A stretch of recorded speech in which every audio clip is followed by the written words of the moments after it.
আসসালামু আলাইকুম। সবাইকে আন্তরিক শুভেচ্ছা জানাচ্ছি। আজকে একটা বিশেষ কারণে আসলে আপনাদের সম্মুখে আসছি। সেটা হচ্ছে ২৫শে জুলাই হচ্ছে বিশ্ব আইভিএফ দিবস আমরা বলি। তো আইভিএফ এর একটা বিশাল ইতিহাস আছে।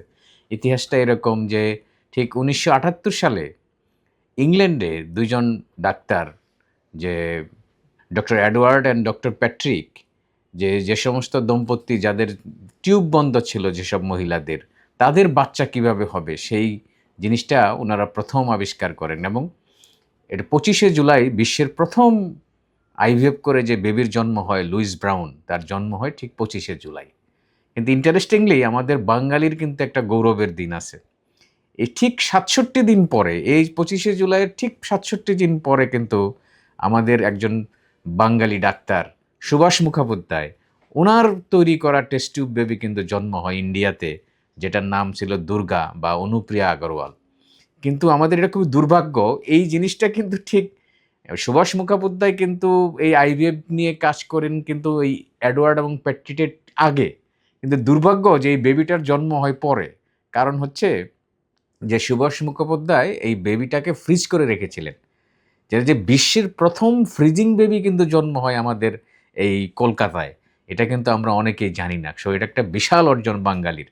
তারপরে যেটা আমি ব্যক্তিগতভাবে যে জিনিস নিয়ে কাজ করি, যে পুরুষ বন্ধ্যাত্ব নিয়ে কাজ করি। পুরুষ বন্ধ্যাত্বটা কিন্তু ধরেন যে অ্যাজোস্পার্মিয়া যাদের সিমেনের মধ্যে কোনো শুক্রাণু নাই, সেইসব দম্পতির কিন্তু বাচ্চা হওয়া ১৯৯১ সালের আগে হওয়া সম্ভবই ছিল না। আমরা বলতাম যে এদের বাচ্চা হওয়া সম্ভব না। সেই ১৯৯১ সালে ১ম যে পদ্ধতিটা আবিষ্কার হয় এটাকে বলে ইকসি, যে ইন্ট্রাসাইটোপ্লাজমিক স্পার্ম ইনজেকশন। এই পদ্ধতিটা আবিষ্কার হয় ১৯৯১ সালে। কাজেই ৯১ সালের পর থেকে কিন্তু যে সমস্ত পুরুষের অ্যাজোস্পার্মিয়া ছিল তারা তাদের সৌভাগ্য যে তারা বাবা হতে পারতেছে। ঠিক আমি এবং আমার সেন্টার এনাম ফার্টিলিটি সেন্টার আমরা এই জিনিসটা নিয়েই কাজ করি।